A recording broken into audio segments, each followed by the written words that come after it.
Hello there, fellow travelers. Tim from Secret Fire Books here with another self-pub spotlight video. I've got 4 more books by independent authors. I'm going to talk about them a little, show off the covers, read the blurbs on the back to give you an idea of what the stories are about, and I'll also include links in the description to the Amazon pages so that you guys can purchase books for yourselves and show some love to these wonderful creative people and support the Iron Age movement, the indie scene in general, and all that good stuff. First up, we got a book that has been on my radar for a little while now. This is Man of Swords by Robert Victor Mills. It says here, they are legends of the wandered lands. There's the back of it. Got this cool kind of playing card motif going on there. It actually shows up a couple times with these black and white interior illustrations. It's pretty cool. So yeah, let's read what it says in the back. The Wandered Lands, the crucible where legends are forged. Atop a sacred mountain, a young man discovers himself doomed with the cruelest of curses, ever to wander, never to find rest. So begin his adventures through realms of dark peril, peopled with men and monsters both, his purpose unknown to all, save perhaps the gods themselves. Man of Swords chronicles the first 6 adventures of the mighty hero Roy of Kitane, wildlander, wanderer, sellsword, as his legend begins. All right. This is giving me, I'm not going to lie, this is giving me some Michael Moorcock Eternal Champion vibes. I don't know if that's just because it's a fix-up of Sword and Sorcery adventures about this this brooding monochrome hero on the front cover. But, yeah, interested in reading that, definitely. You never have enough Sword and Sorcery.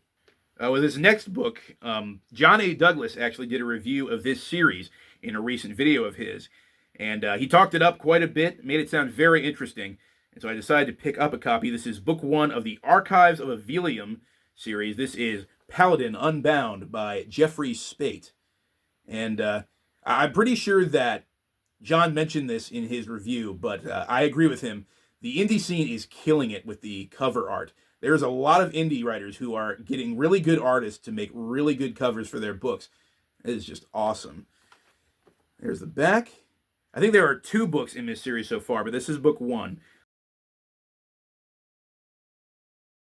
Let's go ahead and read the blurb. The last of a dying breed, a holy warrior must rise up against a growing darkness in Avelium.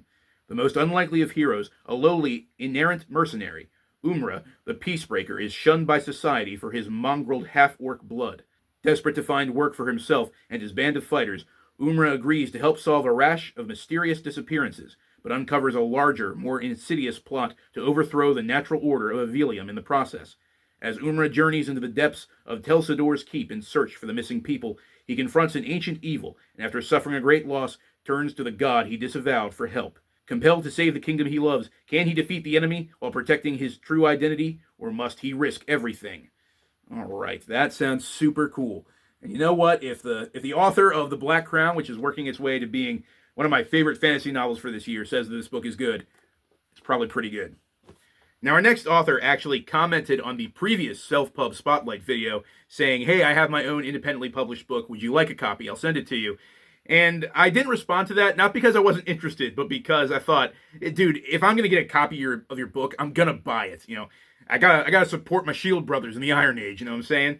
But I did eventually buy a copy. This is The Anubis Stone by Josh L. Dean. Nice little thin novella going on there.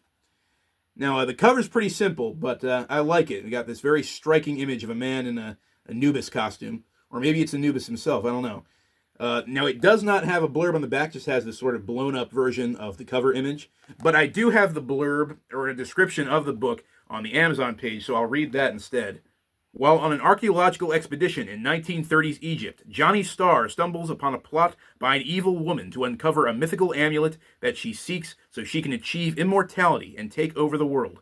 Along the way, Johnny discovers that he and a mysterious Egyptian woman were once lovers from a past life. Can Johnny Starr stop the evil woman's plot to gain immortality, while at the same time warding off highly competitive rivals in his simultaneous pursuit of the mysterious woman? Featuring a supporting cast of a witch, a fairy, a shaman warrior, a caravan of friendly Bedouin, and man-eating crocodiles, the Egyptian reincarnation story is truly a story for the ages. That sounds like the plot to like a late 50s, early 60s action-adventure B-movie. And you know what? I am down. And last up, we have a book that's has been circulating around the sort of pulp revival slash indie sword and sorcery scene for a while, and I finally decided to pick up a copy. This is Immaculate Scoundrels by what is this author's name? John R. Fultz. Immaculate Scoundrels by John R. Fultz. And once again, we have some absolute gorgeous cover art. That is just awesome. Oh my gosh. There's the back. You like a zoomed in part of that art. Now, this is the second book of the Scaleborn series. The second one is out, I'm pretty sure. But yeah, this is book one. And if I'm not mistaken, this has a sort of East Asian mythology-inspired kind of wuxia fantasy theme, but it is sword and sorcery. Yoram, a shining empire more than 5,000 years old, built on the might of its sword and its sorcery. Yoram, home to the venerable City of Masters, where sorcerers can live up to 1,000 years. Yoram, a seething battleground where elite factions plot to steal the kingdom's future, while others search only for their next big score. Thold breaks out of prison to pursue a mystical vision, but is he really a favored son of the moon goddess, or simply a faithless ex-monk, turned bandit and completely out of his mind?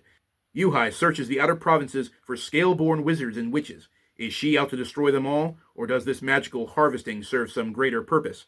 Together they assemble a crew of outlaws, brave or foolish enough to cross the haunted desert, searching for a treasure lost to the ages.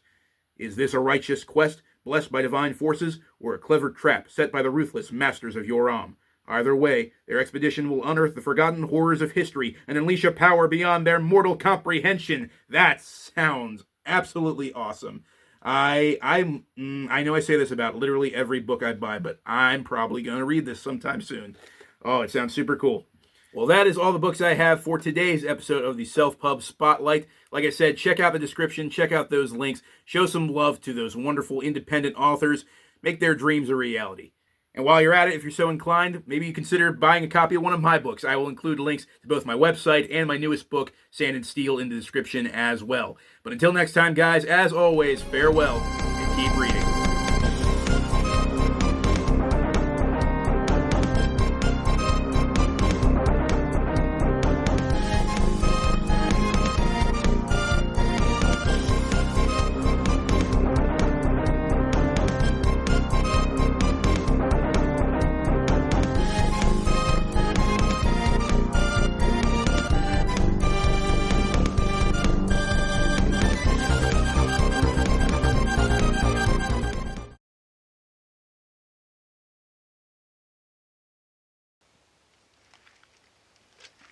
You make me sad.